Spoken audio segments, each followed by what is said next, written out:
Hello, I'm Robert from the Facebook group Doomsday Debunked, where we fact-check the stories that scare you.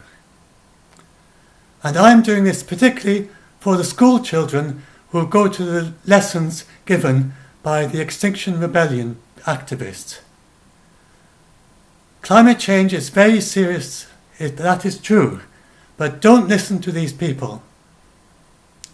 It is based not on the work of the scientists, but on the writings of a sociologist, of a philosopher, none of these things actually published and peer-reviewed by any climate scientists, and the sociology paper not even passed for review by sociologists, because their sites just weren't up to the standard of a paper in sociology.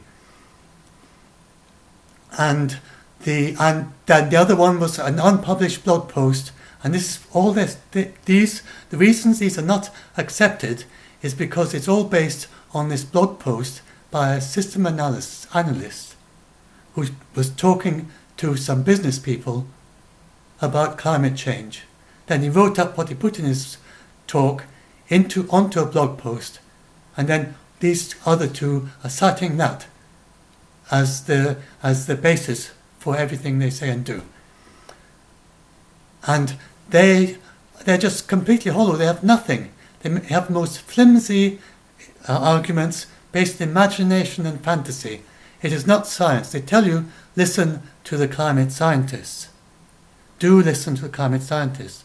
Go and read the IPCC report. It's quite dense, but the summary for policymakers, you can probably make something of that. But even better, go and listen to the videos of them speaking, where they speak in very plain language to the journalists. And then if you listen to the scientists, don't listen to the journalists. Don't read the papers. I'm not saying don't read them, but pay no attention to the exaggerated false claims of the journalists either. If you go and just the best way to find out about climate change is reading the reports and then listening to the videos given by the climate scientists themselves. And the press conferences that the journalists go to, listen to those press conferences. They're available online. You can go and watch them for yourself. And they are easily accessible to children, and they explain them very plainly and simply and clearly. And then the journalists go home and then they write up these extraordinary articles that hardly bear any resemblance to what the scientists told them in the press conference. You're far better just going and listening to the press conference and listening to the short speeches that the climate scientists gave. So this is a nice meme that a friend has helped me make for this, which I hope will help make it easy to share this article. So this is the article I wrote, and now I'm going to play you little bits from the speech. Please don't take it seriously at all. As I will explain bit by bit why what he said is absolutely, it's just not true at all. I'll show you all the holes in it. But before we start, I'd like to play. The background. This is Dr. Tamsin Edwards. She's a senior lecturer in physical geography at King's College London. She is a lead author of the upcoming IPCC 6th Assessment Report, to be published in 2021, an expert in quantifying uncertainties in model projections. So she knows all about the kind of ways in which the models can be not necessarily always exactly fitting what happens, and how you deal with that, and how you make sure that you project as accurately as possible. She's expert in this. And here she is talking to this philosopher, Rupert Read. He's a philosophy professor, and he has done no published research in climate change, and he does write not science of climate change, but he is an expert on the precautionary principle, which is a very important and interesting area of philosophy and law, and it's certainly an interesting topic. But the way he applies it to climate change is as I say here, he is surely well grounded in philosophy. I'm not doubting his philosophical credentials for a minute. However, what he says in the video about climate change is mistaken. And so here's what Dr. Tamsin Edwards says to this distinguished philosopher and a very distinguished climate scientist. Rupert, I am shocked at this talk. Please stop telling children that they may not grow up due to climate change. It is wrong, and deflects from the fact it is poor people who are at risk due to inequality exacerbated by shifts in weather. So there is serious stuff happening. The actual children, well, there are children in the world at this moment who are dying of diarrhea, and that should never happen in our world. Or, as it is now, things are getting better, but certainly there are many young children who are at risk of dying of things that should have been over with back in Victorian times. And this is improving all the time, and we can continue to improve this all the way through, and keeping the climate change within our emissions within check will help, amongst other things, it will help make it easier to continue the sustainability development goals of zero hunger for all and clean water for everyone. Many people don't have access to clean water. And sanitation, water for sanitation for all, and then even more, we're doing very well for universal literacy. That's going up and up, but that for everyone. And there are many other important goals, health and so on, food security, I think I covered. But and then we are impacted in our world, in the western parts of the world, in the more developed countries. There are many ways in which we're affected, but if you're a child in the UK, you are not going to die of climate change. You're not going to fail to grow up because of climate change. And in our part of the world, then very few people actually die before they're 20 as a percentage. If you go back to Victorian times, I think it's about 30% died before they were 10. Then if you go up to our times, it's the same percentage that die before they are 70. That is how much health has improved, healthcare has improved. I can't remember the exact figure, if it was exactly 30%, something like that. But the same percentage that in Victorian times died before they were age 10, in our world die before they're age 70. That is how much health has improved in our country. And it is also improving around the world. Around the world, even in Africa, which used to be 30, a few decades ago, it's now 60 is the life expectancy in Africa, and it's in many places in the world. It's improved by 10 years in the last 50 years in the developed world, and by about 20 years in the last 50 years in the least developed countries.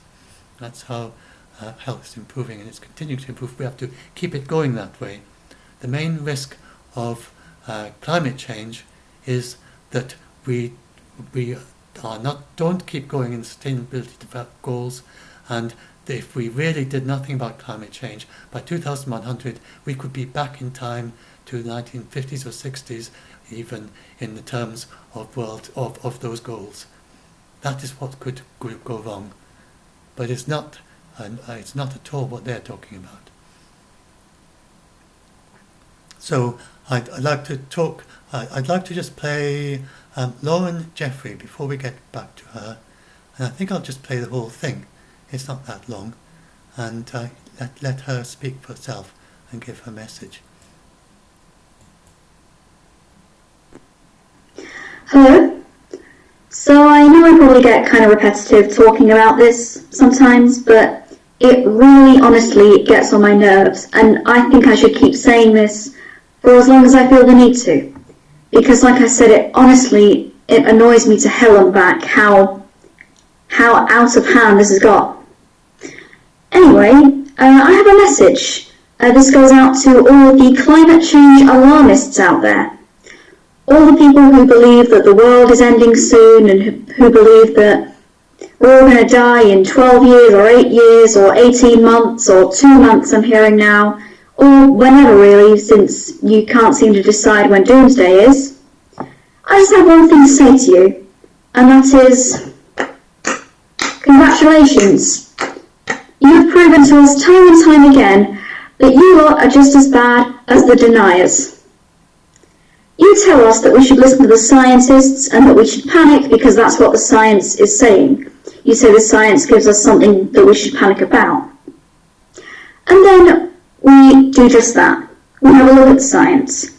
We have a look at the IPCC reports and other actual peer-reviewed scientific reports on the subject from actual credible sources.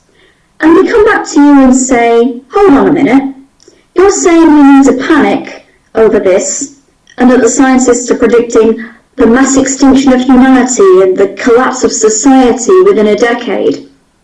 But these reports aren't saying that. They're saying that there is a major problem and that we should do something about it for the future and for the safety of our world. But nobody's predicting the apocalypse here, except for non-scientists, like journalists and some random activists a lot of the time. And when we confront you about it, you say, oh, but the scientists are being too conservative. It's so much worse than they say it is. And my question on that point is, so what? And according to who? Where are we meant to get our information from, if not from the scientists themselves? Are we meant to listen to random news articles telling us that the end is nigh instead? Because that's what you seem to prefer most of the time. You don't look at the science. You usually look at newspaper articles about the worst case scenarios, which have often been proven unlikely by the very same scientists that you say we need to listen to. And then you say, this is what is definitely going to happen. We're all going to die, and that is almost certain unless we radically change the world's economic structures and the way that they work, even if that's completely unrealistic. And then, this is the worst part, in my opinion, and then you go into schools and teach this to children. Yeah, that's right, you go into schools and you teach children that they're going to die soon. There's a video somewhere on YouTube, I might link it in the description, a video on YouTube of an Extinction Rebellion spokesperson talking in a school or to a bunch of young people. And he says, the question isn't when you grow up anymore, it's if you grow up. And he says this to a room full of young people. This man is representing what I would say is the most important, or the most talked about at least, the most talked about activist group in recent years, and he's going around and he's telling children that they're not going to grow old, or they're unlikely to grow old. And then he gets criticised on Twitter for it, quite rightly in my opinion. He gets criticised by a climate scientist and quite a few other climate scientists who tell him, no, that's not true. That's scientifically inaccurate. And even if it were accurate, we're talking worst case scenarios here. This isn't what's going to happen, and you should not be telling young children and teenagers this. And eventually he loses the debate, and he says, okay, I'll be more careful with the language I use in the future. And okay, that's some sort of result at least.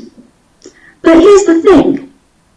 Adults like this, they go around and they tell young people that they won't grow old, or that the end of the world is coming, and then they have the nerve to go, oh, why is every teenager so depressed these days? Why does everyone have anxiety? Oh yeah, it must be those terrible, awful phones. No, it's not the phones, it's you. It's you people going around and scaring the living hell out of them with unscientific rubbish like that. That is why they're so depressed and anxious, because they think they're all going to die young, and because they think there's no hope. And why do they not think there's any hope? Because you're not giving them anything to hope for. You're giving them apocalyptic worst-case scenarios and nothing else. You're not giving them another perspective, you're not giving them scientific sources, you're giving them rubbish. And you're taking hope away from us young people, and then you pretend it's the climate doing it. Shame on you. No, really, shame on you. Look, I'm not saying don't talk to kids about climate change, because we do need to. We need to let them know about their impact on the environment and how they have to take better care of our planet, better care of our ecosystems, better care of just our environment in general, and better care of our world than their parents and their grandparents did in the past. What they don't need is people telling them that they'll be dead in a few years' time, or that they're not going to grow up, because that is not what the science is saying at all. That is an absolute worst case scenario that has been proven time and time again to be highly unlikely. Even under business as usual, that scenario is highly unlikely. And more than anything, what we young people need is not doom and gloom, it's empowerment. We need to be able to feel empowered, to feel like we can do something about the situation we're in, instead of being told we're all doomed. But instead, all we get is people coming into our schools and telling us, oh well, you might as well give up your long-term future plans because guess what, you're going to die soon. And we're sorry, but we can't do much about it. The world's going to collapse, you're going to die, we're going extinct, we're all doomed. And we really don't need any of that. We don't need it, especially when it's not supported by any of the science you love to talk about. And when you start denying the science your whole movement stands on, then that's when you become just as bad as climate change deniers, in my opinion. Because you're doing almost the same as they are. You deny the science, they also deny the science. Just in a different way. And it's causing us young people more harm than it is doing good. And it needs to stop. And I really wish that it would stop soon.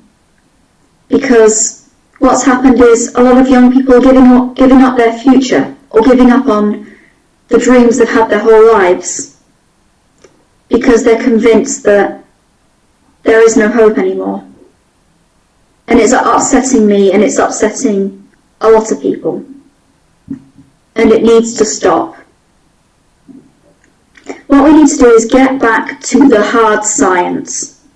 We need to get back to what the science is saying, what the impacts of climate change are going to be in our lifetimes, on our country and on the world. Not worst case scenarios all the time. We need to know what we can do and how we can help without scaring the living hell out of us. And if we can do that, then we can make changes. And we can avoid the worst case scenarios that the alarmists, and I mean the genuine alarmists, not the ones who say, okay, we have a problem, we need to do something about it. But we need something to feel hopeful for, we need something to feel empowered about, and we're not getting that.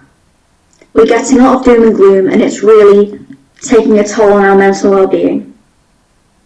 And when the older generation starts to blame it on technology, rather than their own people going into our schools and preaching the apocalypse to us, when they start blaming it on us and our technology, then that's when the hypocrisy comes out, and that's what needs to stop. People need to take responsibility for what they've done to our planet and what they've done to us as a result of that. That's all from me today. Thank you very much for listening. Yeah, it's awful, isn't it?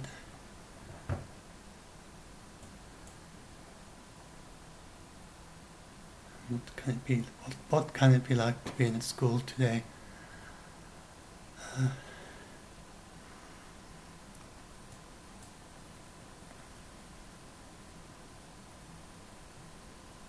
And she says, you look to see at what the scientists say, and they go and look, and they're not saying that at all.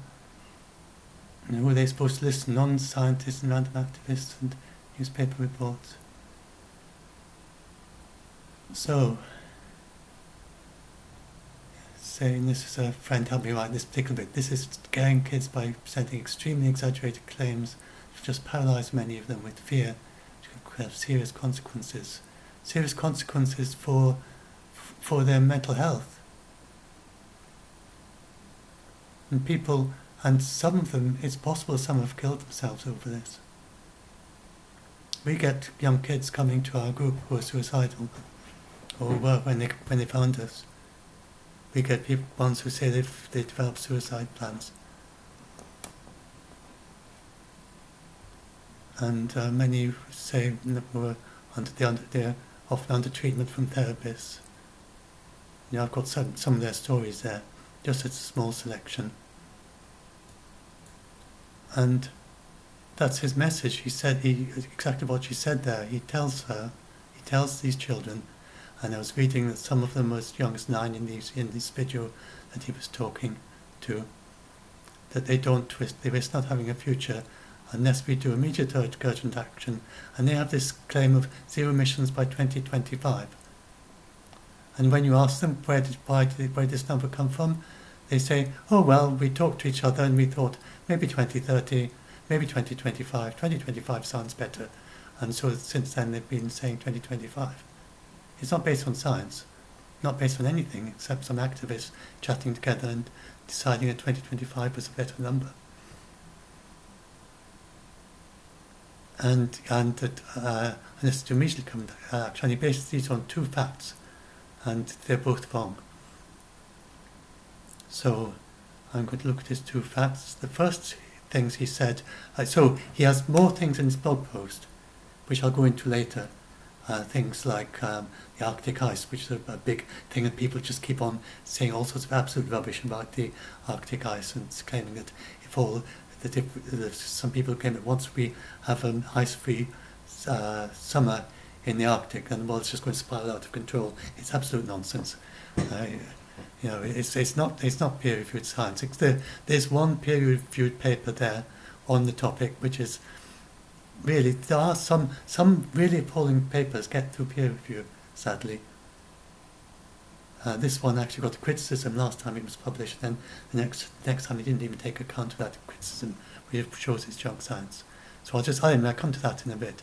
But anyway, so in this talk that he gave, that Tamsin Edwards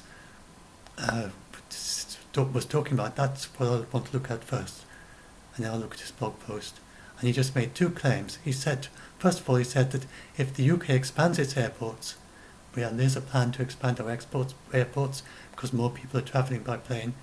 He says that we won't be able to meet our target of 0 emissions by 2050, and that our weather will spin out of control. 2% of world emissions are from aviation. And I don't know what the fraction is, but it's only a tiny fraction of aviation is based on planes flying out of the UK. And how is that supposed to cause the weather in the UK to spin out of control and be one of the reasons why our children don't have a future in the UK? And his other claim is that some UK crop yields are down by 1/3 because of a heat wave. And he tells them that this is the first step on the road to a near future collapse of civilization, to them not having a future at all. I'll just play these. So, I haven't copied the links over. I'm sure I've done links. Maybe I'll just update my page and I can talk a little bit while if I haven't updated it. Or maybe I just got to refresh the page. Maybe I'm using an old version.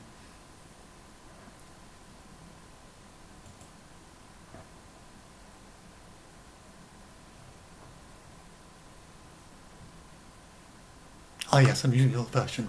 I'll put the next little bit in there which I can talk about. But since we're talking here, here's his 2 facts. So there we are. 50 seconds in. This is an introduction saying, bear in mind as he talks, this is what teachers are telling their children. He is talking to a class of children. This is the education that children like Lauren are getting these days. That the so-called leaders of this country have failed you. That your teachers, for the best of their intentions, are failing you. that your parents and their generation, again with the best of their intentions, are failing you. And that so far, I'm failing you. And we're all failing you because you are in a terrible predicament. It's worse than you've been told, almost certainly. Probably a lot worse. Dangerous climate change and the extinction crisis, the crisis of many, many species going extinct as we speak, if they're not stopped, will mean that you do not have normal lives like your parents have. This is about whether you have a future. People probably sometimes ask you, what are you going to be when you grow up? But we've reached a point in human history where the question also has to be asked, what are you going to do if you grow up?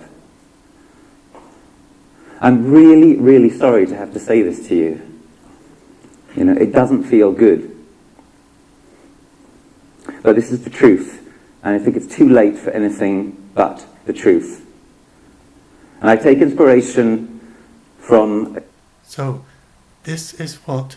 so, as you say, Lauren wasn't exaggerating when she was talking about what these people are telling her.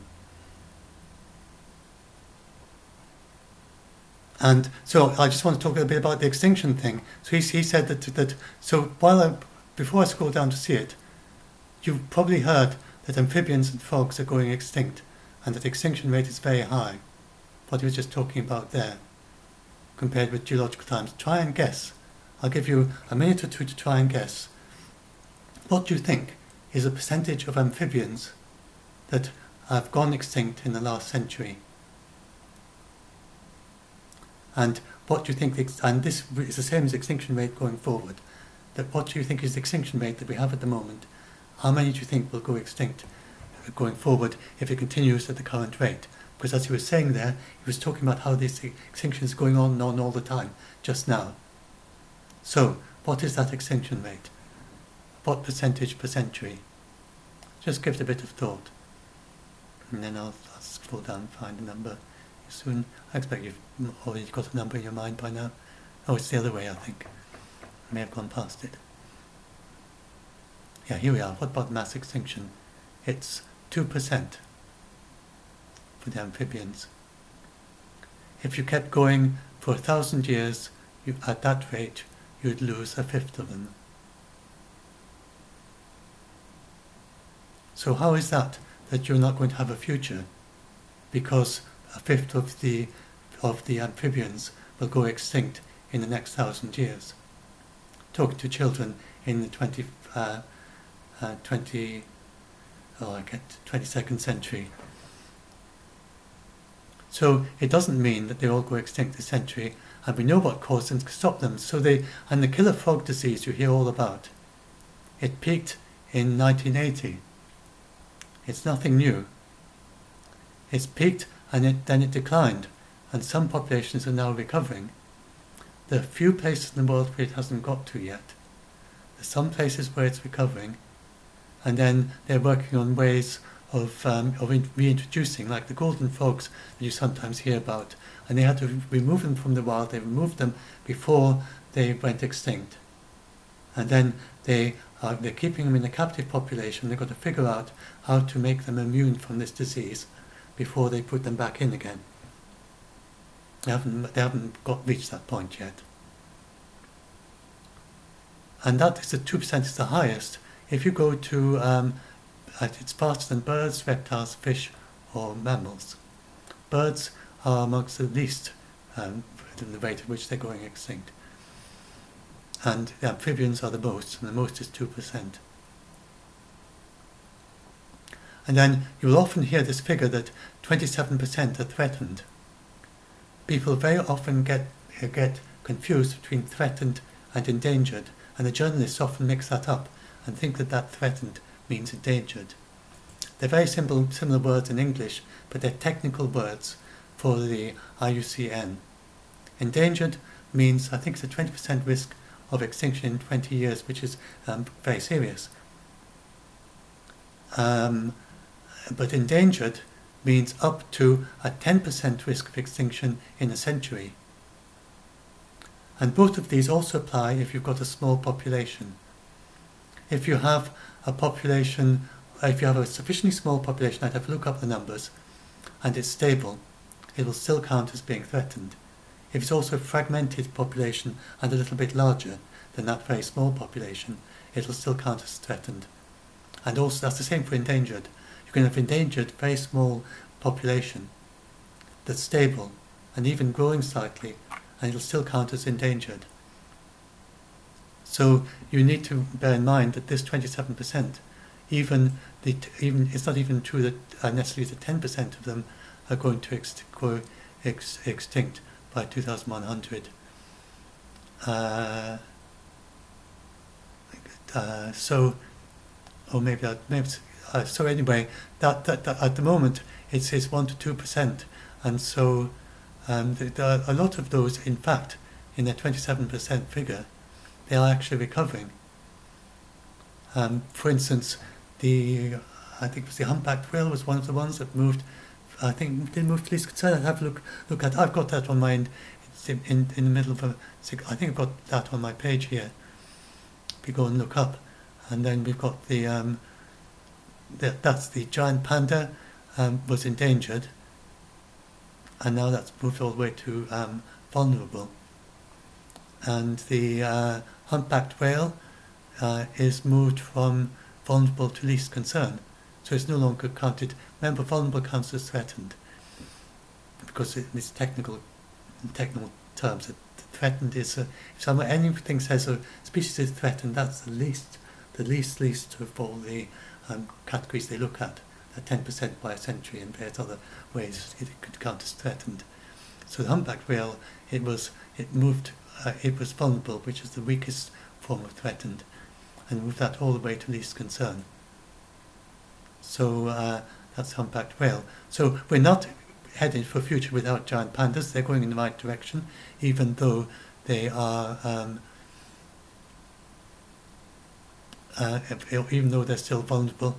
But we're not going to a world without humpback whales. Anything that you can actually grow in a garden or whatever. For instance, just nearly all plants in the northern hemisphere, in the upper latitudes, have seeds which can be kept in seed banks. They're not going to go extinct. Not if you can put a seed in a seed bank. Your garden flowers and plants and insects and things, the insects have, despite you get these people saying we're going to have a world without insects. Insects have the lowest extinction rate of all. They have a 10% risk. 10% of the insects. It's very hard to estimate because there are so many vast numbers of insects. But about 10% of the insects have this 10% risk of extinction by 2100. So they don't risk extinction. You're not going to have a world without insects, no way. There was a very, very silly study. I mean, there was a study that hit the news early this year, and most of the world was completely blank on that study.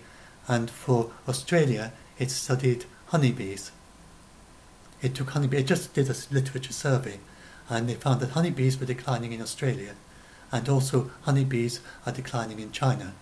So they said. I don't know if it's true. They made mistakes. They just picked up this study from the literature. But honeybees are a domestic insect. And it's a bit like doing a world survey of mammals and saying, look, sheep are declining in this country. All that means is that they decided to have fewer sheep.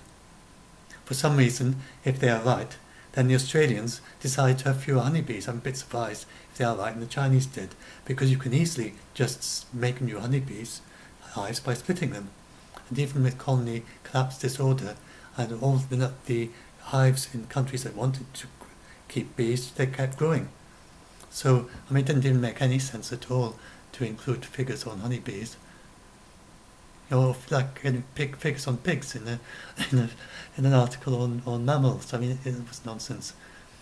So anyway, that's another example of how sometimes rather silly things get through peer review. I don't know how that managed to get through peer review. to include honeybees in a study on insects.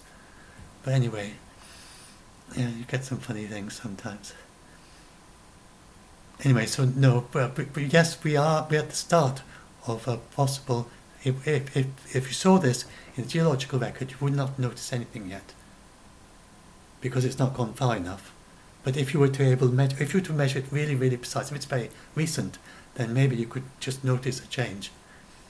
But it's just the beginning of. You'd really only notice it if you average it over many thousands of years. Then you notice that there's been a high extinction rate. We can actually measure it very well because we've got such very detailed species details, species observations and data. So we can actually measure that this is the beginning of what would be a mass extinction if it continued like this for thousands of years. And of course, it can increase, and we mustn't let it increase. But we must, and we actually know. So so then the IPBES one, it was so misreported. It said that we have 1 million species at risk. It didn't explain that half of those million were insects, which are the ones with that only 10% risk. There's so vast numbers of insects, vast numbers of minute sea creatures, which were also included. It wasn't saying anything new over the IUCN Red List. It was just a way of generalizing that to the many species that they don't cover, with the same proportion of about a quarter or so having this risk of being threatened, which means going up to the 10% in a century thing. That's all their million things was. It wasn't their it hit the headlines. It wasn't their main point at all. Their main point was that you can save them. They have found out why these things go extinct. And the main reason is, as they say here, perverse agricultural subsidies that encourage harm to biodiversity. That was their top conclusion. That is the main reason that so many things are going extinct.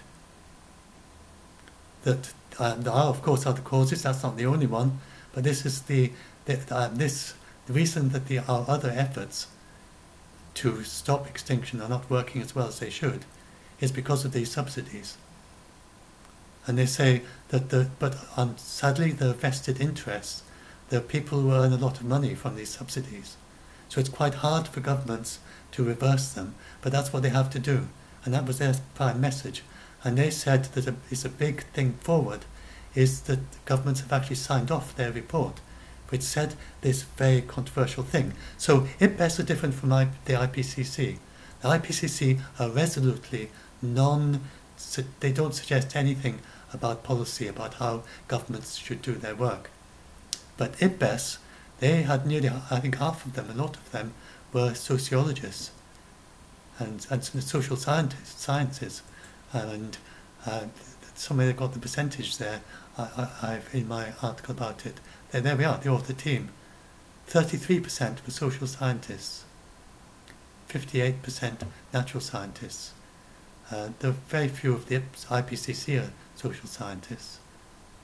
And so they could look at things like what government policies would work and wouldn't work, and they found it was very important to involve not just at the government level, but local people, local communities, including, I can't remember, there's a very high percentage of the natural biodiversity is under the control of native people, of indigenous people. What was the word they used? I can't remember. But I can talk about this in more detail at a different time. But it was very important to use the local knowledge, because local people know what the local area is like and what works there in ways that the government very likely doesn't know, and the visiting scientists. They're not necessarily, physical scientists don't necessarily know everything about what's going to work in a particular area. They have expert knowledge, which is extremely useful to local people. They also have to work together with the government and each other. It all works together. And they said that this is very, very important, that they have to work at all the different levels together, and that the indigenous people, they have to have their own, the decision making has to come from them as well as the governments and the experts. They have to be very involved in the decision making. This is extremely important. And so there are many other findings like this, and the importance of inter-country cooperation as well. It's the indigenous people in different countries and governments and everyone crossways and upwards, and they said all the way from the indigenous people all the way up to the people that like themselves as well, and so anyway they gave specific advice about what governments have to do. The IPCC don't do that. They said it's nothing to do with the style of government. So you get people saying we've got to end capitalism, or we've got to make sure everyone becomes a democracy, or I dare say probably in China they say everyone's got to become communist. I don't know if that's true, but certainly in the West we get an awful lot of people saying the whole world has to become a democracy, and the democracies in the whole world has to end capitalism. And how you're supposed to end capitalism in that situation, I'm not sure. And various other ideas that people have. This is not in the EPES report. There had no prescriptions like that. It was all about these vested interests are the very top thing, and about dealing with food waste. So yeah, I mean, Lauren was saying, what can you do as a personal level? What they mean by transformative change. Well, at least about half of it is what we do in our own lives. If you think about it, recycling doesn't work if the government was to go around and try and come into you, knock on your door and say, hey, we've come to sort out your recycling for you. Here we are, where are all your compostable stuff, where's all the paper? I'll come in every morning and make sure that will never work. We have to be the people who do the sorting out of the paper and the metal and things, and then put them in the different bins. At least it's the way recycling is done at the moment. So it's the same way with food waste. Then it's very important to deal with food waste in supermarkets and food waste where it's generated. And you get food waste in the developing countries, and in the developed countries it's for different reasons. In the developing countries, a lot of the food waste is because, for instance, they don't have refrigeration. In India, a lot of the food goes rotten on the journey from the where it's grown to the markets, because they don't have refrigerated lorries. It's a very, very simple thing, and because it's just so expensive for a small farmer to buy or hire a refrigerated lorry to carry their produce, so they carry it in carts, and it's a long journey, it may be hundreds of miles sometimes, or carried, I mean not in carts, but in unrefrigerated lorries. Probably carts part of it, I don't know, but and so these, and that's one of the things like the Green Climate Fund and things, and that's one of the things where there are initiatives to give local people the funding to buy refrigerated lorries to reduce the food waste. And I think 40% of the food is lost. In the developing countries, it's different for different kinds of food. In developing countries, it's often because of things like not having refrigerated lorries. In the developed country, it's often because people buy the food and put it in their fridge, and then it goes off. Or the supermarket, then not enough people buy it. And there's things like that. Or quality control, and it just doesn't go up to their quality standard. And so eliminating, reducing food waste, and doing productive things with the food waste, then that will make a huge difference.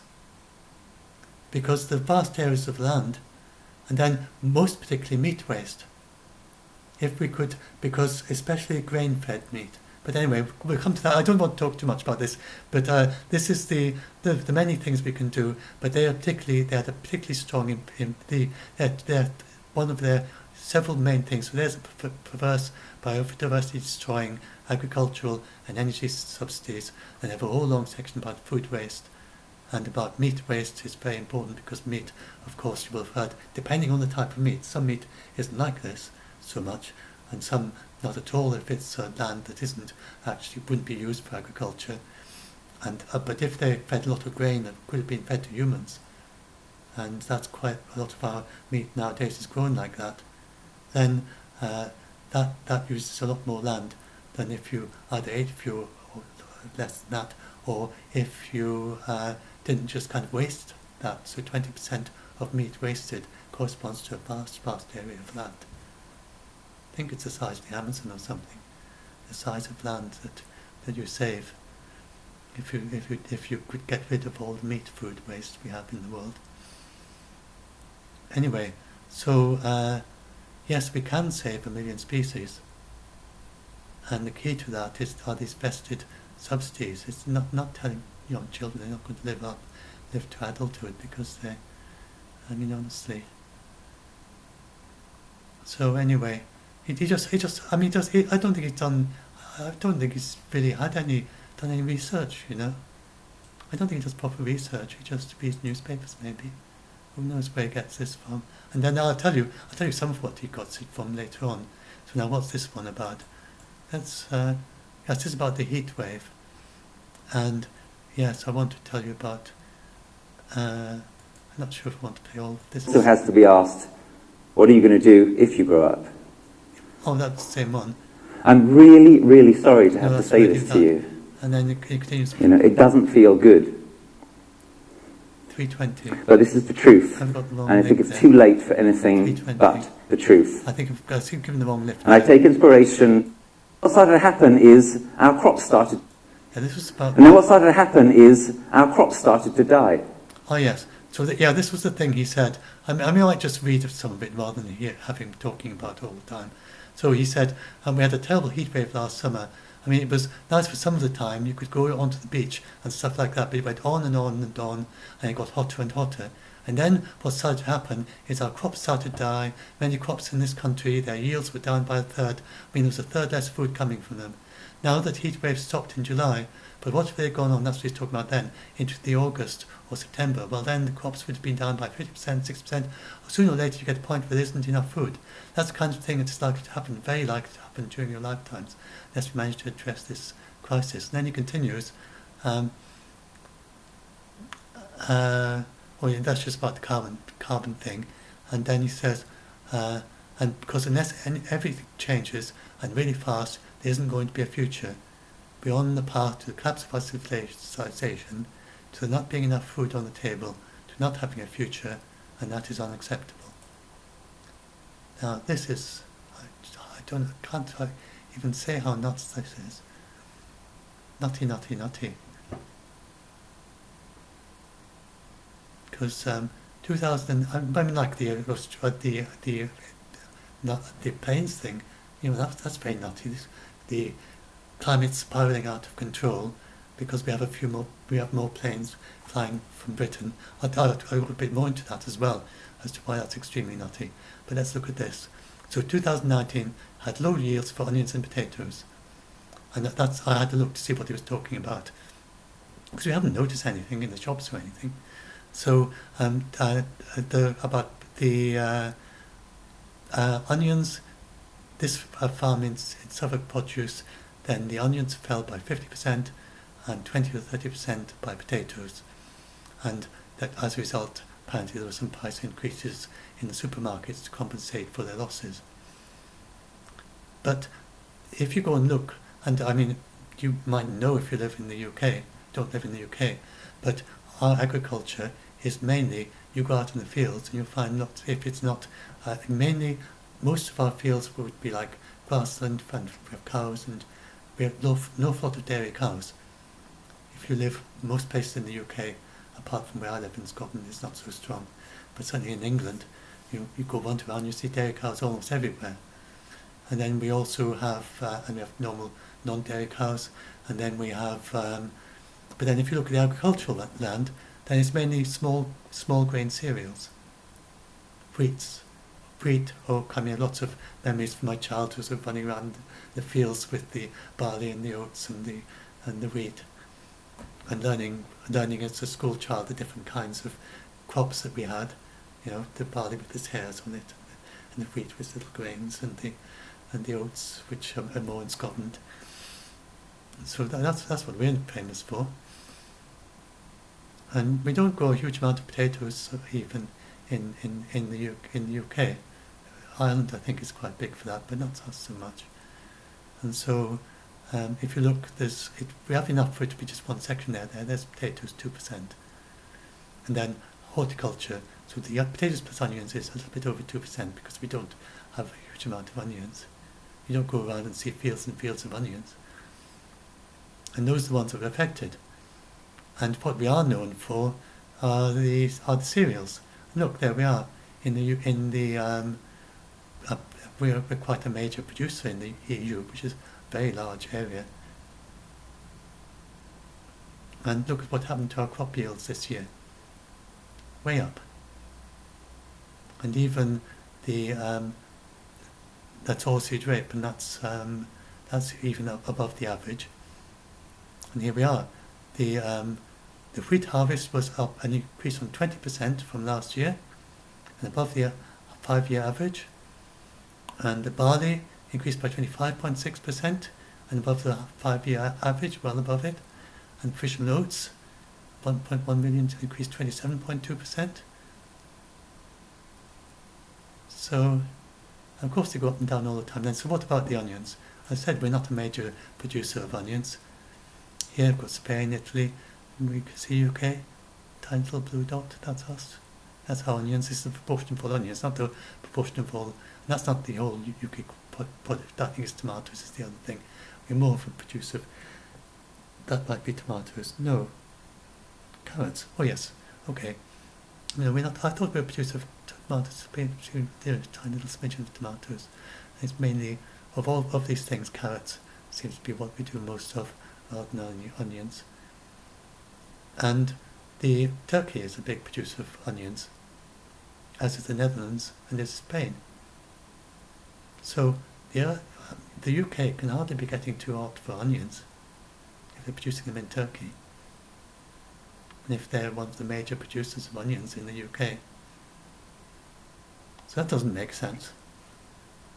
The reason they had a reduction in onions must be because they just are not used, the farm isn't set up for such dry and hot conditions. Not because it's impossible to grow onions in that weather. I mean, that's obviously not right. Maybe the irrigation, maybe the species of onions, but for whatever reason, that's not why we've got it's not climate, it's climate change the reason we have the drought. Climate change is not the reason for impacting on our crops. And actually, if you go down and look at the effect of crop yields, then globally, if you look, for instance, at I'm not sure that's a very good figure. Maybe I should do a better. But I think somewhere, not for what my particular point I'm just saying just now, but because it doesn't have a separate figure for the higher latitudes. But you can see that the tropics, the wheat is actually going down. And globally, it's going down for wheat. This is the increase from the present you see. So up to 1.5 degrees C, we actually have an increase in the global crop yields of wheat. What a lot of people don't tell you, and he didn't tell you, is at the moment crop yields are increasing due to global warming. And you so often get the impression that crop yields must be decreasing. They're not. Global warming, first of all, the increase in carbon dioxide in the atmosphere makes it easier for crops to grow a little bit faster.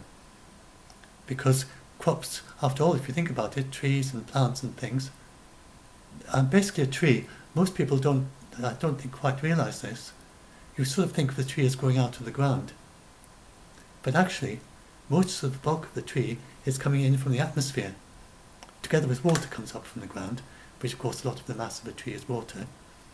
But from the atmosphere, and the trunk and the bark and the solidity of it is coming from the atmosphere, most of it. It's carbon dioxide. The tree is a marvellous way of getting the very, very minute amounts of carbon dioxide in the atmosphere, making it into trunk and leaves, along with water and various trace elements.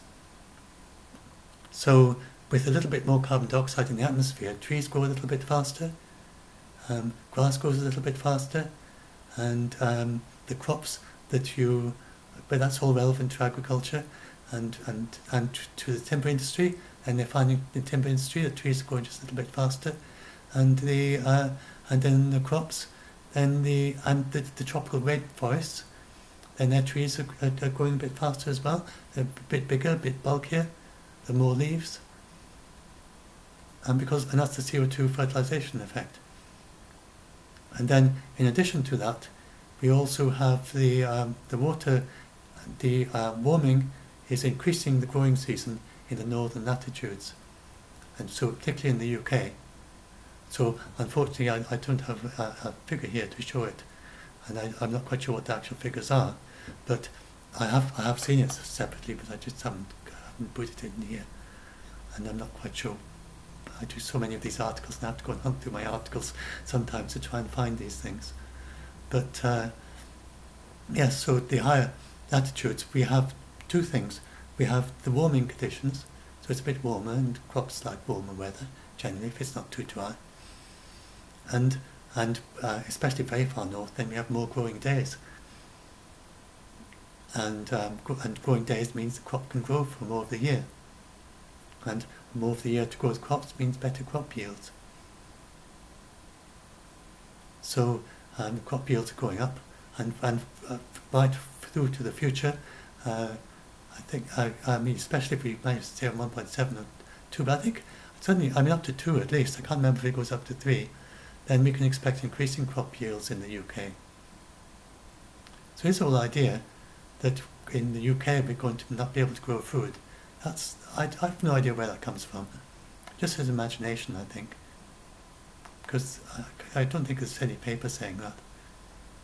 It's just his imagination. He's noticed that we had a crop failure this year, and extrapolating in his imagination and thinking, oh well, and we're having more and more heat waves, and droughts could get longer, and he's saying, so therefore we could have a 3-month drought. Nobody's saying we can have a 3-month drought.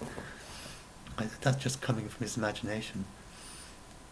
I think, I mean, he's a philosopher, and philosophers, I did training my background, I'm not a scientist myself, I'm a mathematician, but a mathematician by training. And I went on to postgraduate. I did research postgraduate in mathematics, but I also did a second degree in philosophy. And so I've got a foot in both camps, and then I've been interested in the science since I've been following climate change basically since the subject began. I was interested in science before they realised that the climate was warming back in the 1960s through to 70s. So I remember the beginnings of climate science. So I've been following it ever since then.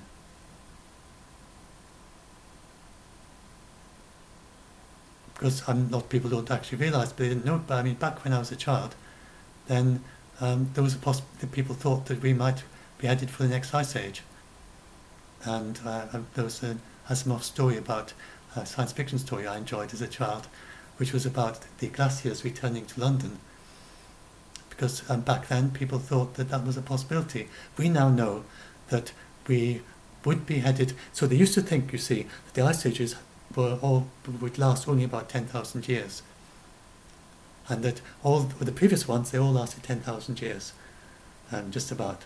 And so just based on that, not knowing why they happened, then they thought this one would happen, it would be about 10,000 years.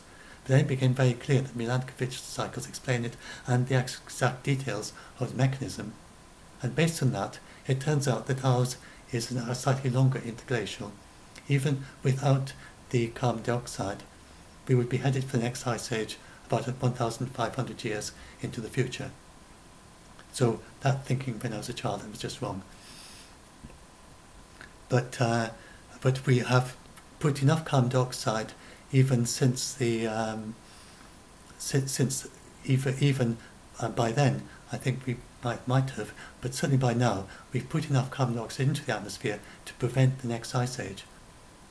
So carbon dioxide, I mean, the speed is the main problem. Having more carbon dioxide in the atmosphere, if it hadn't happened so quickly, is actually very good, because it's preventing the next ice age.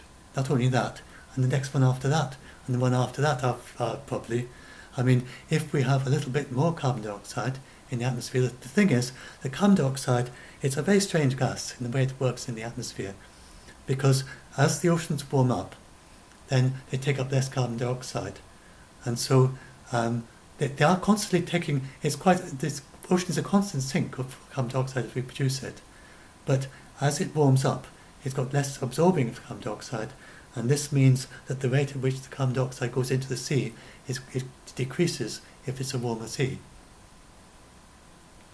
So it's not the carbon dioxide, the ocean is expelling carbon dioxide, it's not that.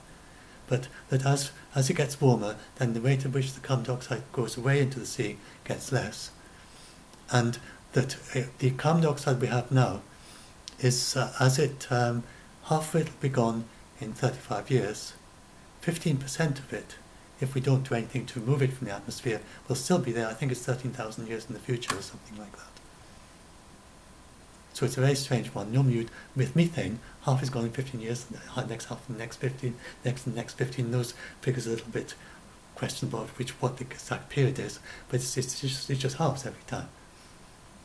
Methane is a very short-lived gas. Any methane, so when people start talking about methane, any methane we're producing now, if we can tape our methane down by 2050, then the methane that we're producing now would all be gone by 2050. It's not like the carbon dioxide. Just about all gone. I'm not literally all gone, but hardly any left to worry about. So, yes. Ice ages. I was talking about that. Oh yes, I've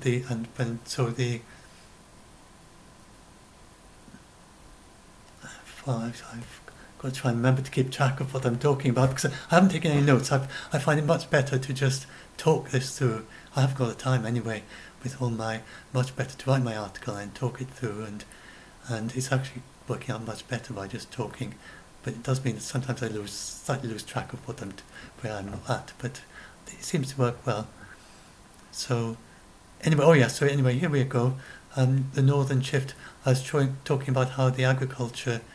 I think this is business as usual, and this is the limit of the small grains like we have in the UK. And then if we did business as usual, then the small grains would be going right up to there, which is a big extra area. Now we'd have reduced yields in the tropics, mainly because the crops there, and because the irrigation not being kind of adapted and ready for the conditions there. However, this is very hard to actually be sure about, because they're constantly doing new varieties. And for instance, there's work on the possibility of a new variety of rice, C4 rice, and there's another possibility of C2 rice, which is at present it's C3 rice, these are all three different forms of photosynthesis, and some of them, like maize, works better in warmer conditions, and it makes more efficient use of the carbon dioxide if it's warm enough. Whereas rice doesn't have that capability of very efficiently converting carbon dioxide in warm conditions into rice, despite it being what they grow all over in tropical conditions. It's not actually optimized for the tropics.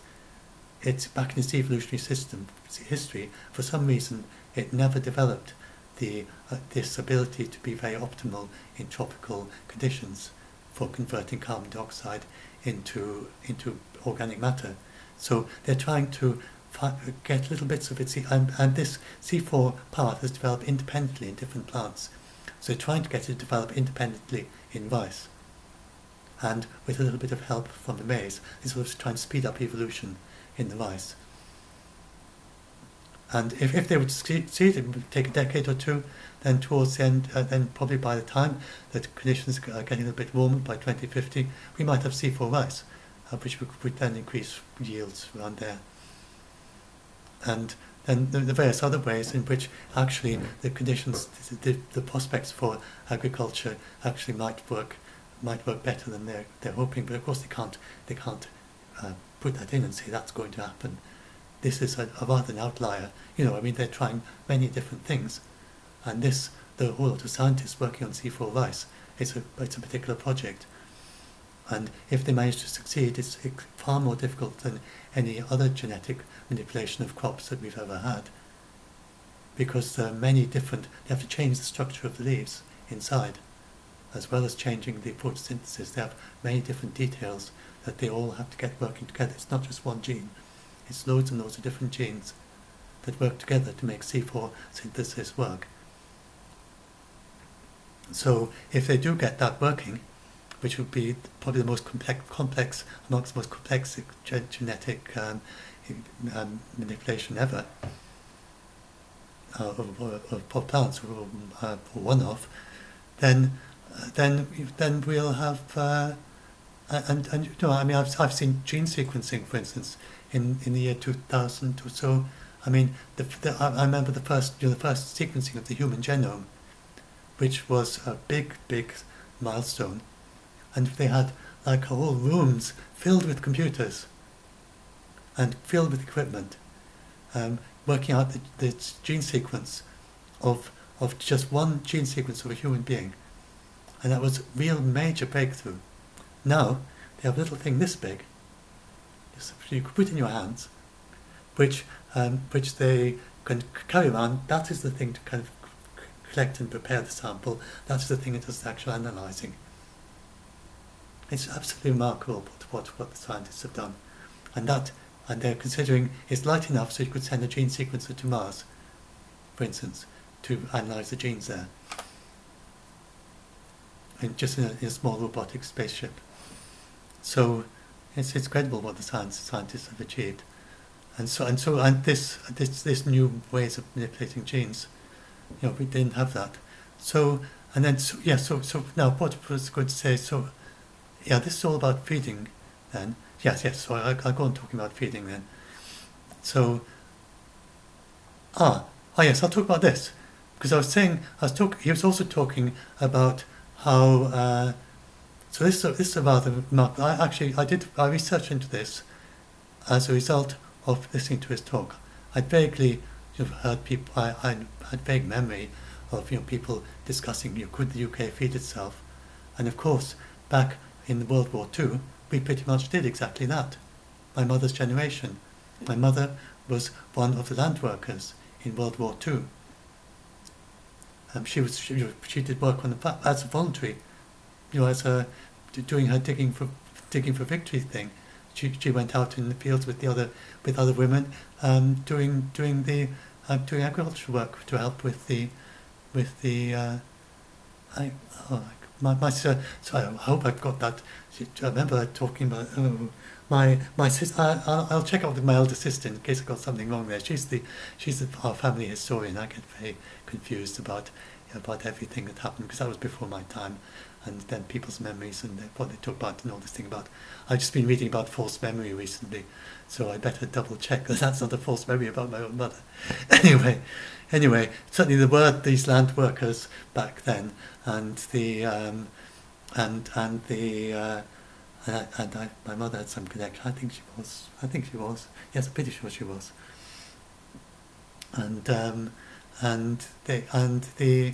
We managed to feed everyone in the UK when we were blockaded by the Nazi submarines. So the question is, can we do that today? And the answer seems to be yes. Although our population has grown since then, our agricultural yields have grown as well. And I missed the 2008 symposium in Colin Tudge, and we haven't had a kind of detailed study, very detailed study. It's been kind of rather not quite back of the envelope, but sort of like A4 sheet kind of study, where you do a rigorous kind of calculation, but not to the kind of thoroughness of a really big study. And so this was Kenneth Mallenby in 1975 came to the conclusion that we could feed 100 million people in the UK if we ate less meat. I think our population is 50-something million, and might rise to 70 million mid-century. So that's if we ate less meat, then he fed in 1975. So this is a more modern look in 2008, and he came to a similar approach. And it's actually quite a simple calculation. You calculate the number of calories per kilogram in grain, and then you look at the wheat yields, which are going up and up all the time. So you've got to use the most recent wheat yields. And then you look at the amount of ground that is done for agriculture, and then you work out, and our population is 66.4 million, so it wasn't 50, sorry, I got that wrong. And then we could be able to feed 133 million people, which is much more than our population, about double our population, if all and that's just the agricultural land. It's not talking about digging up pastures and turning it into agricultural land. It's just talking about the land we already have for growing those wheat. You might wonder, well, why aren't we already? It's because we eat a lot of meat. But it's not just that, because that meat grows in the pasture. It's because we have meat that is fed grain. And we do that in order to have lots of meat. And it's also because of a lot of milk. And we produce vast amounts of milk. We are an exporter of milk to the EU. I've got a figure down here about how much milk we produce. Where is it?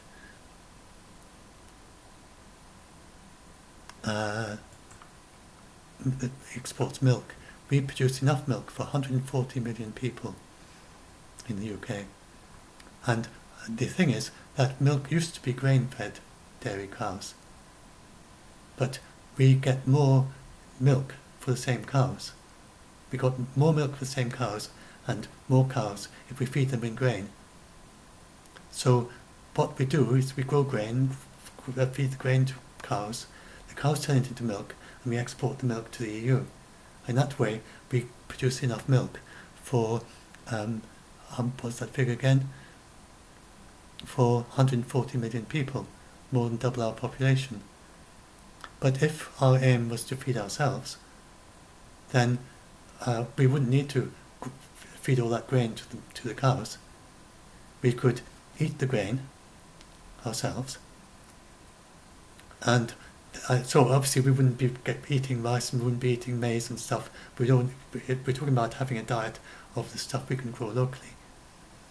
So if we lived on what we grow in the UK, I'm not saying we should do this. It's just a calculation to show how much food we can grow in the UK. Then and his thing about saying we won't be able to feed everyone in the UK. We can feed everyone in the UK based on growing food in the UK and export. But it's just because the way we do it that it's not set up to do that. So I've got a detailed calculation there. So I mean, as I say, it's not a very detailed study. It's more like a first preliminary calculation, but it's a rather simple calculation, and it's hard to see. There's nothing really wrong with it. It's just you'd have to go into more detail, and so that's the grain. And then you have so if you were to stop feeding the grain to the cows, and have the cows living on the grass, producing the milk, and then other cows and other animals for the meat on the grass. Like if you look around where I live, then I'm surrounded by grass, by mountains covered in grass. So you'd have sheep and cows and that. That's never good. You're not talking about digging that up for this calculation, because we've got plenty of agricultural land for all the wheat we want. So, because there's nearly double, we only need to get a bit over half of our agricultural land for wheat for humans in the UK. So then that's and so then the very details of the calculation. So and then there was someone else did a more detailed calculation. What's his name? Something Fairley, who my side, who told me my sister. My sister gave me my side as a present and got it from this chap. So I had no idea that he was working on, that he had written books on this. Kenneth Mandelby. So where is his calculation? Oh yes, here we are. Yes. So anyway, you can have a look. You can have a read of this. Simon Fairley. That's it. Simon Fairley, and he again cautioned these are all rough calculations, and he had a balanced diet with 56 grams of beef a day and 14 grams of sheep a day. That's 70 grams of meat a day, and that I looked up is the same as the average daily consumption of meat in the UK. So if his calculation was right, and this was with chemicals, like we have, chemical fertilizer, like we have already, then if you do that, then you can have the same amount of meat, and the same amount of milk, and the same amount of grain, and it seems that we would just be able to grow on a very similar diet, except it's all local stuff instead of importing stuff. And we would no longer be exporting the milk to the EU and stuff like that. So, I mean, not at all saying we should do this, but the Committee for Climate Change, it does recommend changes in the agriculture in the UK to be more sustainable. So it's not doing this because we're still going to be exporting and importing, but we can grow in a much more effective and efficient way and in a more climate friendly way on the same land. So you look at this in more detail, but so it's quite interesting. But this is quite interesting. He also worked out that you get less, you have less productivity from organics, and then you look at the effect of vegan diet and things like that. So he has quite a lot of detail. And then if you look at the world as a whole, then if you look at that, although our population is increasing, the number of children is the same, almost the same as 10 years ago. And it's mainly in sub-Saharan Africa that's increasing, but that's also the part of the world that's got a very low population compared with India, at nearly a tenth of the population of India. And it's got a big, maybe it's an eighth or tenth, something like that. And it's got very low yields. And I think I have a figure there about that. The yields, this is about the population. Oh, did I tell you? That's the World Population Division projection, where you see most of the population increase comes from Africa. If it weren't for Africa, we would peak around 2050 with everyone else. Asia is going to decrease, be about 250, and these are both pretty much steady. It's only because of Africa that we're increasing. And then it all depends on what you do in Africa, because I say it's very dependent on the projections for Africa, and if you vary what's going to happen in Africa in your models, you get very different ideas for the world population. And already signs that the younger population have lower birth rates, and what drives that? There are several things that do that: increased food security, education for women, higher education, women in work, reduced child mortality. It may seem counterintuitive, but the more healthy your children are, and the fewer of them that die, then the fewer a family will have. In Africa, they have lots of children because they want to make sure that there is a healthy child that will be able to take over the farm when they grow old and unable to work it themselves. And as I was saying earlier, then in Africa, a lot of children, they even die of diarrhea and common diseases because of the lack of health care. And for as long as the parents are finding it very difficult to keep their children healthy, then they have more children. And this is very similar to what it was like in Victorian England. So it's not like like Africa's a different place. Africa is like the UK used to be a century and a half ago, where families had lots of children. And my mother, she had a lot of children. She had 5 children. I think that is very likely legacy because her grandmother, I remember my grandmother, and she was a relic of the Victorian age. She lived in a house with a maid in the house next door. My father was a fisherman from Aberdeen, but my and from a fishing family. He wasn't a fisherman himself. Both my parents were ministers, but my father and they met in Madagascar as missionaries. But my father's family were all when we visited them, they'd be making the nets and things. I remember helping to weave the nets as a child, just for fun, not as a job, but just to see how they did it. And then my mother was my grandfather on that side, he was a pilot in World War One, which was quite good. There weren't very many of those. Anyway, my mother on my mother's side was she lived in a grand old terraced house in Coventry, and she had a maid that had lived in the house next door. She bought two houses. She was quite wealthy, and so her neighbour was not a neighbour. He was a maid, just like a live-in maid, who had her own separate little house, all to her own. And she cooked all the meals for my grandmother. Anyway, when my grandmother was young, then we would have been in a similar situation to in Africa, in the UK, that lots of children died. As I said, the 10-year-olds would have, I think 30% would have got to 10 before dying, and now it's 30% up to 70.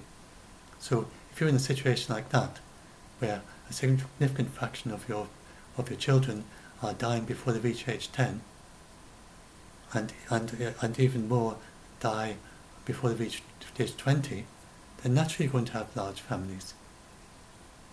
So that's the priority in Africa. We can't. So there was this ludicrous thing. There we are. This thing came up. No, have I popped a thing about it? I was going to put in a little bit about it. Yeah, pop it in. I'm not sure I did. Anyway. Oh, and I wanted to find out. That's what I was actually looking for. Right, this is the Green Revolution. So, you may not know, but the world was at huge risk when I was a child. I didn't know this background, but look at what happened to Asia. This is how the crop yields increased from there to there. This is due to, so that's between 1961 and 1991. And the 50s and 60s, then is the Green Revolution, and billions of people would have died. Places like China and in Latin America and in developed countries would have had serious problems. And the scientists saved the day. And it was a targeted thing, worldwide. And it's just been forgotten about now, because it's just the past. But back then, 50s and 60s, and a few scientists had this insight, and they decided, we have got to do this in order to make sure that we can feed everyone. And what they did, and they didn't have genetic engineering like we have now, they did breeding. So they bred different crops to be able to be much higher yielding. They worked on the agriculture and the irrigation and the fertilizer, and this is what it did to the yields. And that's basically how China is able to feed everyone. If it weren't for that, then billions of the Chinese wouldn't be able to survive, and the world as a whole. So then what I want you to look at is Africa. And this is just to 1991, it's gone up since then, obviously. And so Africa is that tiny little bit, because it just got passed by. They focused on Asia and Latin America and the developed countries, even the Near East, but they didn't do much in Africa. And it's got its own crops and its own climate and its own conditions. And the experimental workstations in Africa, they produce big yields, but it just hasn't hasn't happened, and even now, so that's even now Africa. If you go down, this shows that's crop yields in China, and these look at Niger, Namibia, Ethiopia, I think that is. I'd have to get my glasses on. Guinea. So it's nearly all Botswana. Cyprus is down there, way down there for some reason. So that's the cereal crop yield there, and that's the fertilizer that's applied. So fertilizer helps.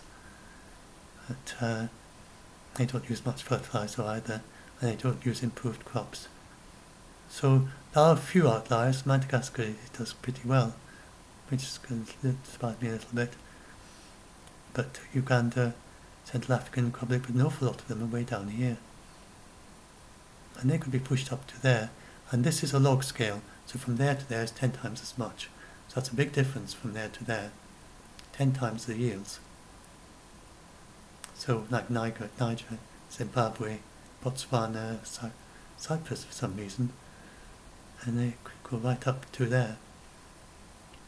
So at least China's done it, and some of the United Arab Emirates is way up there. But you can imagine that they do have a lot of technology to get. And then if we ever had space colonies, they'd be way, way up here, because this is nowhere near the maximum yield. You can, even with the best agriculture, so many people per acre, you can feed a person from 30 square meters. If you use just 30 square meters for just about all the food requirements, you have a little bit of imports. That is what the Russians did when they had volunteers living for several months in a completely enclosed habitat without even any air going in and out. No water going in and out, nothing, completely enclosed for several months, growing their own food. And they had a little bit of supplements, tiny bit about meat. They can't grow their own meat. Obviously, had supplements of, and they had things like some toiletries and so on. But that was very reduced as well, because they were trying to simulate what it would be like. They were thinking about living on Mars, but whatever, in a space colony. Nowadays, maybe you'd think more about the moon, in my view. That's for another talk. But they have developed the ability, so it's using crops at many different positions in a life cycle at once, and it's using hydroponics. So we already have hydroponics nowadays. If you did stuff like that, then you could feed. I think I figured out that we could do something like a game, and then if you could have this sort of stuff in the oceans, in the Pacific, floating islands, and remember, because it's like a space habitat, then because it's like a space habitat, then there's nothing even going in and out of it. So this is the ultimate in being very, very sustainable. It's completely circular, the agriculture. There were tiny inputs, but remember that they have to reduce the mass of imports as much as possible. If there's going to be, they were thinking about Mars, any mass at all would cost like billions of pounds from Earth to get it to Mars. So they reduced the imports as much as they possibly could, and there's nothing on Mars that you could use. So we could have something like that floating in the middle of the Pacific. And I think you could. I've got a calculation in my. I've got a part of my case for Moon First is called the astronaut gardener on the moon, and as part of those calculations, and then I compared it with this. Now I've done this in other bits of what I've written, but I think you could do something like 1 trillion people on Earth if you use the space agriculture. So this shows that although this seems quite remarkable, it's not the limit. And that's just using the crops we already have. It's not new super varieties. It's using dwarf wheat, I think it was. That it's got to be a crop that can go all the way through its life cycle in 1 month. So there are not many crops. There are quite a few crops that can do that, if you have optimal conditions for it. So using those, then like lettuces and things, but these are all sorts of things that you can find that you could do that. So if we all ate stuff like that on a vegan diet, I'm talking about not eating meat, or then we could feed 1 trillion people, I think, from the Earth, and we would still be using only a few percent of the Pacific, I think. No, the trillion people, we could feed several times the Earth from a few percent, and I can get the figures. I could put it in the video description, or I can give you a link to my calculation. But it's just the main thing is that could you feed everyone? I could bring it up now, but I don't want to get too distracted. So don't think of that as being a hard limit. Even the United Arab Emirates, it's space, and even at logarithmic scale, I think space colonies would be up here somewhere. So anyway, and then this is various other things. We've had a huge reduction in large-scale famine, and we've got food security is constantly increasing. And the large-scale famine, the thing is that when I was when I was at university and so on, we still had large famines happening. And that comic relief, I think, started with all that back then. What do they call it then? I can't remember what they called it, but we had these people doing these festivals to help the starving people in Ethiopia and so on. These large-scale famines are not happening anymore. We still have hunger. There are loads of people who don't get enough to eat. But we have this system in place, and it's called the CERF, and it gets $1 billion a year from various countries. We now have an emergency fund of $1 billion a year. It started at 50 million, increased to 500 million. In 2016 it doubled again, and since 2016 we've had a constant fund of $1 billion, which is used proactively. Because the problem with the large-scale famines is that if you're relying on the donations only come in after the famine has started. So that's not going to stop famines from happening. And the worst thing about the famines is that these people then are out of a job. Their farms no longer work. Their crops have failed. They're close to starvation. Then people come in from the charities and give them some food and shelter and so on, but they're still in a big mess because everything fell apart for them. And nowadays we don't do that anymore. Since then, you see how it's dropped down? These are large-scale famines from my youth, 1970s. Now, for young millennials, what's that time scale? Let's see if I can see what the dates say there.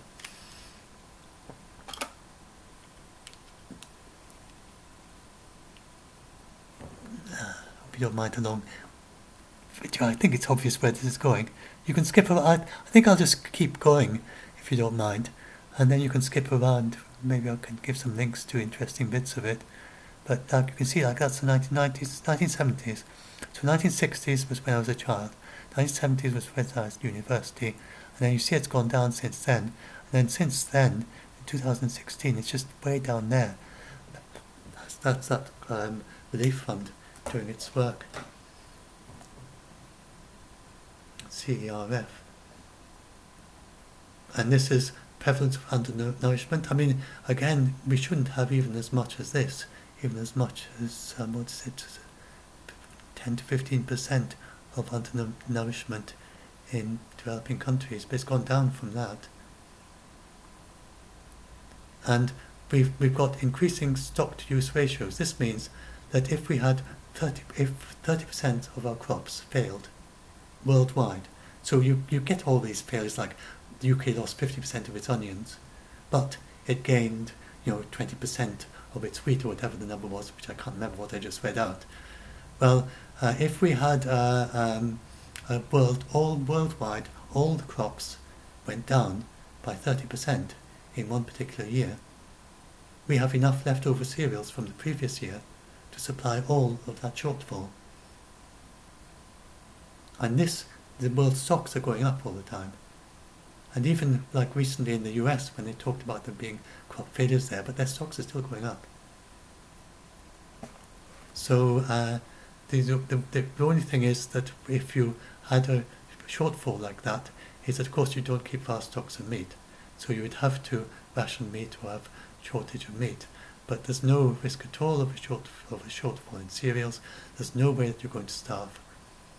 And we can, if we were to have less of this, if we were to save, I think you could feed a couple of billion, more than a couple of billion. I've got a figure somewhere. Several billion people, over 2 billion certainly, people, if we were to feed the grain that is fed to animals to people. So we've got this 30% grain that we can carry over each year, and then in the very worst case we've got all the grain that we feed to animals, which all we would need to do is to eat less meat and eat the grain that we feed to the meat. And that was a calculation of a paper that actually worked out that very thing. You know, if we didn't have that, if we didn't feed it to the cows, how much extra people could we feed? And it was, I just forget the number, but I think it was over 2 billion for sure. An awful lot of it is from the US and Brazil. So I'm not saying we do that, but you know, this just helps kind of undermine this whole thing that Rupert Read has been telling you, that we risk dying of starvation. We do not. Now, even through to 2100, even in the worst case of increasing, of going all, so we are on 2.9 degrees C. The IPCC did an example of a worst case in the 2018 report, which doesn't seem to be getting much mentioned. And in this example of a worst case, then what they imagined was that the Paris Agreement fell apart. Now, before we even get to 2020, now I think it's pretty obvious it's not going to fall apart. The US is going to leave in 2020, but this was the last point at which they could have given notification to leave in 2020. Only the US has given notification. So it's obvious. It's obvious that we're at least going to last until 2020, but I don't see any signs. Even Brazil did want to leave, but under international pressure. I mean, not Brazil as a whole, but Bolsonaro. He talked about thinking about leaving. Not even said he would leave, but sort of was thinking about leaving, and then he was persuaded against it because of the pressure of international opinion, and because they're very dependent on their financially on other countries, and this was all going to dry up. So Brazil is, of course, being very half-hearted in the Paris Agreement, but we have a lot of people who are over enthusiastic in the Paris Agreement, and I can come to that in a bit. When they say, when Rupert Read and Extinction Rebellion people tell you that people are doing nothing, it is absolute nonsense. You've got to, in order to do that, you've got to actually think be born, be quite young, or have had no interest in climate change until recently. Because before 2015, nobody was doing anything before the Paris. Well, I don't. There were people who were doing a lot before 2015. I don't want to insult the people who were doing a lot, but compared with what there is now. So for me, it's just been amazing. You know how much is being done.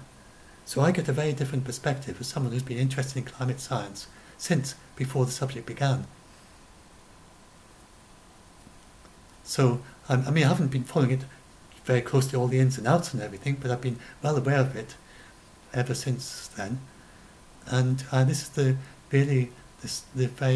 for the last few years, has been a huge growth of countries doing something about it. I mean, it's wonderful. I don't mean that they're doing enough. They're not doing enough yet. But the way the Paris Agreement works as well, then every 5 years they meet to increase the pledges, and it was never the idea. So you get these things, you get these people drawing these graphs, and they're saying, you know, look, the CO2 is still going up slightly. Well, go to the projections for 2018. Just go to the summary for policymakers, and you go and look at the graph that they do of their P1 projection, and you'll see that it shows it as still going up slightly through to 2020. And then if we manage to get on the 2050 thing, then it decreases. We can't expect it to suddenly change to a decrease. And that was the big insight of the Paris Agreement. Countries voluntarily decide what to do. Now China for instance, and China is the main, is half of the reason why it's still I think of its increase, half of the increase for last year, I think, is from China. And and China has said it's going to level off before 2030. What's very important is when it does it, it'll probably do it in the early 2020s. And I mean, if they could stop in 2020, or maybe even this year could be the biggest, it's hard to know. So 2020, in order to even have that as a possibility, then China had to develop a vast renewables industry. You have the biggest renewables plants in the I don't know if there are bigger ones outside China, but there are vast solar farms in China. Main thing, that's one of the big things, is solar farms. And solar farms plus hydro and the hydro to balance the solar. And they built loads and loads of coal plants, but they need the coal plants. Coal plants need a lot of are very expensive very cheap to build, and then they're very expensive to fuel. Solar plants are very expensive to build, but they've got cheaper and cheaper and cheaper to build, and then they cost almost nothing to run. And so it's no problem for China to use all this expensive, if it stops supplying expensive fuel to its fossil fuel plants, and instead build more and more renewables. So these fossil fuel plants they built, they're not likely to be used to capacity or for their entire lifetime. But it's not such a big deal for fossil as for renewables, because the fuel is so expensive. So that's China. So yes, we needed to build, and China now is exporting very low cost solar panels throughout the world, really, especially to Asia. And then the other, someone was telling me just recently that Shell, did you know that a lot of the Shell refineries, I have to double check this, he was just telling me that they use renewables to pump their pumps for the oil refineries, and they build renewables and so on. He was anyway. I have to check those figures because we just double check things so I can maybe find out. But anyway, I know that the oil companies have started investing in renewables, in part from anything, is because they can see, as well as anyone else, that the time is going to come when they're not going to be able to earn so much from oil, and they will for renewables. So transition to renewables before it's too late. So there's a certain amount of that coming. They still, by far, the most of their investment is in fossil fuels, but they are investing in renewables, partly from pressure from their shareholders, partly just self-interest to have a toehold in it. So, I mean, we there's an awful lot going on, and the other thing, the amazing thing is as well, is that renewables now, even in the UK where I live, you would hardly think, I mean, especially where I live in Scotland, there's clouds all the time. You don't get so many sunny days. But solar power now, actually, it's competitive, cost competitive, without any subsidies, with the lowest cost fossil fuels. It no longer makes sense, if you just do it by the economics, to get even the lowest price fossil fuels. If you're building a new power station, and if you then you will actually earn more in the lifetime of your power station if you build it as solar panels. That's incredible, really. It's dropped 100-fold since, I think 100-fold since solar panels were the very first ones, and 10-fold in the last, I don't know, not very long, decade or two, I can't remember, and it's continuing to fall. It's going to, or at least half a bit, again, it's hard to predict how far down it's going to go. So even just by itself, the renewables are going to make a difference. I'm not going to say we don't do anything. This needs to be encouraged. We need to stop the fossil and the vast subsidies. A lot of the fossil fuel power stations in the world are subsidised by reducing the price of the fossil fuel, so it's less than cost. And we need to change, and that's what the IPBES were talking about. fossil fuel subsidies. When they said about the fossil fuels, subsidies by governments to make the fossil fuels cost less so the power stations can produce electricity from fossil fuel. We need to shift that the other way and have incentives for, and then for agriculture, things that actually encourage agriculture that destroys the environment. We need to shift that.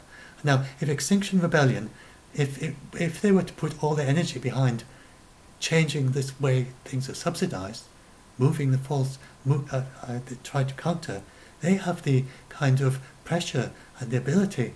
I mean, all that energy they have, if they could use it for that in some way, because there's a huge amount of vested interests, and they won't like this change, even though, of course, there'll be lots of people who would earn a lot from shifting it the other way, but the people are just stuck in their ways, and they say, oh no, we've always done fossil fuel, or we've always cut down things, cut down trees, forests, and so on, and we get paid for it, Why are you going to take away our subsidies to keep us going? So that's what we've got to do, is we've got to kind of change that and then get these people to move in different ways. And the other thing they said in IPBES, we have to encourage the good actors. So you get the impression that worldwide everyone is just being bad, all the companies, big companies are bad about the environment. It's not true. A lot of the big companies are very ethical, but there's just one or two bad apples. And unfortunately, the system we have now actually benefits the bad apples. And that's one of the things IPBES was saying. What we've got to do is change the system so that we encourage the ethical companies and the ones with a circular economy. And they said that this is the main reason why we're losing species and they're going extinct. The main reason, apart from all the effort we do, so we've saved the whales, for instance. Whales are not going to go extinct, and we have completely stopped commercial hunting except for the indigenous and the, of course, Japan resuming. It's not going to have a big effect on whale stocks worldwide, and only common species. So you don't need to think they're going to go extinct because of the Japanese doing a little bit of whaling, and so. The whales are recovering, and so it's a mix of the two. We're doing a lot for conservation and recovering species, but all the time we've had these vested interests and these finance encouraging things that actually have the opposite effect. So that's why species are still going extinct, according to the best. And if we can change that, just change the way the money flows. It's not going to cost anything. It's just going to be some people who are going to be rather upset because they're always used to it being that way. So that's what we've got to do with that. Go into it best. Now, if only the Extinction Rebellion could. I mean, if anyone from Extinction Rebellion is reading this, listening to this, go and read the IPBES report. You can read my summary thing about it if you like, but go and have a look at the report itself as well. And particularly listen to if the report would be dense technical stuff, but have a listen to. I listen to the news, to their press, and I've got lots of videos embedded, and go and listen to those videos, and listen to what they say, and try and find out about their recommendations. And can you get some of this behind what they say, rather than behind what a philosophy professor says? Social scientists who have worked with climate scientists together, not fighting each other, working together, and worked out what works, and then say this is what works. And they are not the ones who appear on TV. We don't get the people from IPBES talking on TV and telling us their conclusions. I haven't seen anyone.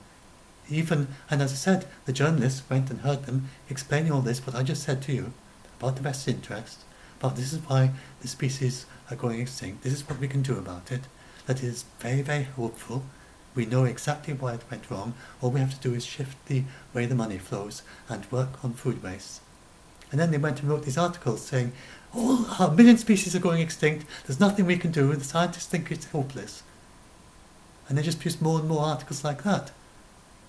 I mean, it's incredible. You go and have a listen for yourself.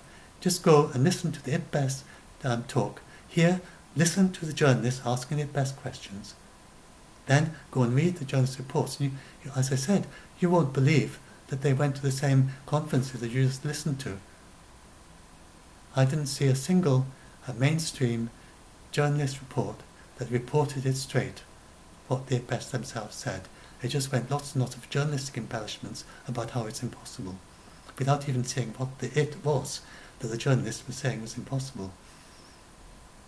Where's me again? It's just such strange times we live in. I mean, the last year, and we've had all this. IPCC report, the IPBES, so much positive happening, and none of it getting the news. Then Extinction Rebellion telling our children that they won't grow up based on fantasy. Oh yes, so now these are some things happening in China. So you get people talking about desertification. We have enough about deforestation. Well, deforestation is only happening in Africa and South America. We're getting reforestation everywhere else, especially Europe and especially China. China is increasing its forests by percentage points. I think they're aiming for nearly a quarter of it to be forests quite soon. 20% I think it was, or something. This is an example. This was an area the size of Belgium that looked like that. And this was in 1995. This is the same area in 2009. This is not CGI. This is that actual place in China. That's what it was like. That's what it became. The main things they did were things like keeping the livestock out, because an awful lot of it's overgrazing. This was an area of China that over many decades and centuries had been overgrazed. So the main thing they had to do is to keep the livestock out, and there's various other measures, like retaining the water and stuff. And that's what happened. We have the science and the knowledge to do this. And many other people, this is the video about it. You can go and watch that video. It's a very positive, encouraging video about what can happen. And they're not the only one. I've got loads. There's another project in Kenya, and so I've got many more there. I also have another one. I linked to it from that. I found an awful lot more since then as well. I've just got a link in that section. You could spend several evenings just watching all the videos, I would think, of all the different projects, or depending how much time you spend watching them, of all the things that it's quite a nice way. I did it while compiling them from this. And if you've got very depressed and upset about all the news and things, just try watching some of these videos about all the different reforestation programs and restoration programs. So it's not just restoring forests, it's restoring grassland. Grass takes up an awful lot of carbon dioxide as well. And there's a lot of that we can do. And then over this thing you get people saying over and over, we're going to run out of water, we're going to have water wars. It's not true. Now, it's very serious. But if you go to India, which is one of the worst places affected, and you get people saying, "Oh, we're going to lose all the ice." We're not. We're going to lose all the.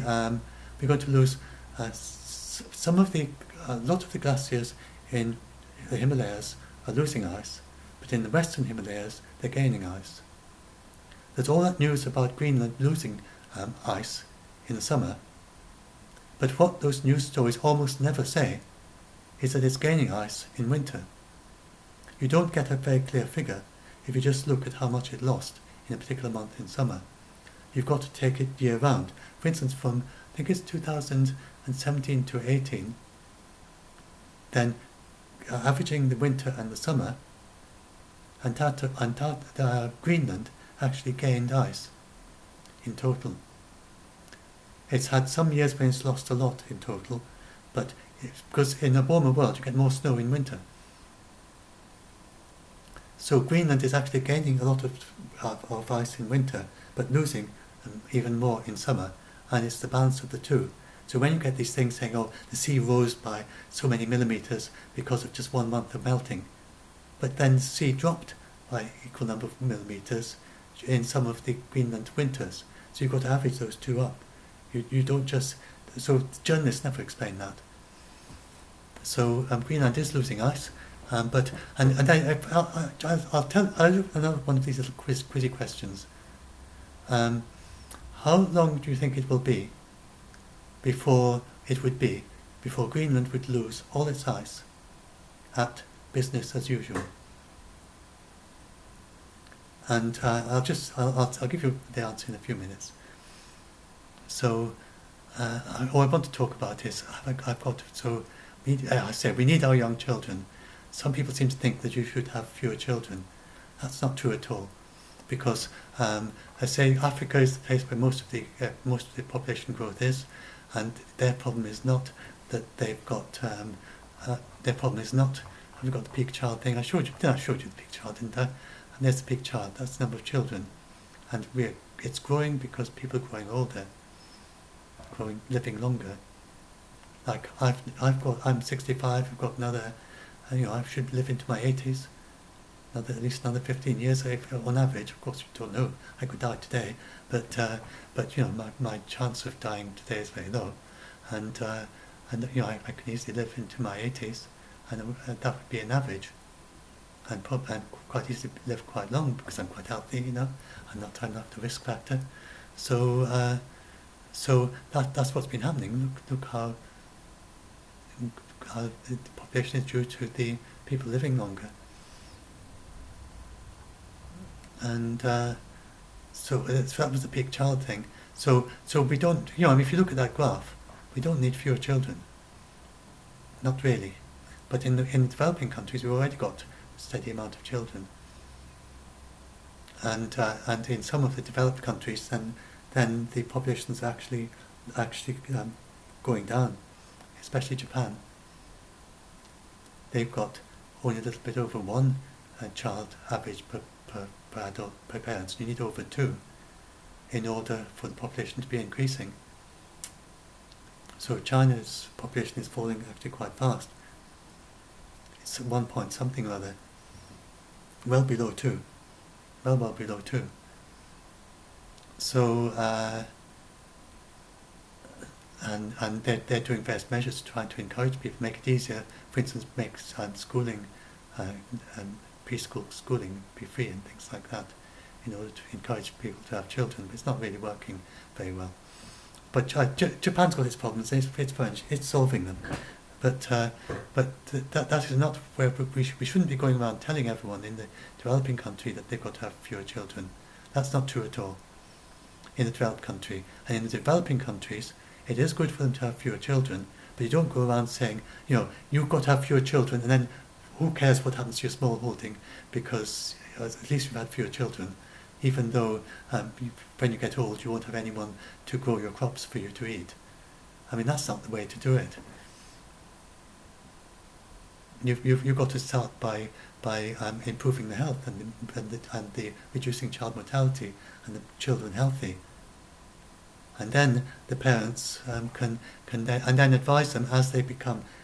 With the family planning advice would be things like saying, look, your generation is much healthier, like my mother with the 5 children, say, and they all came up, and all reached adulthood, none of us have died yet. So go and say to them, look, now we are a new generation, and your children are not going to die when they're 10 or 20.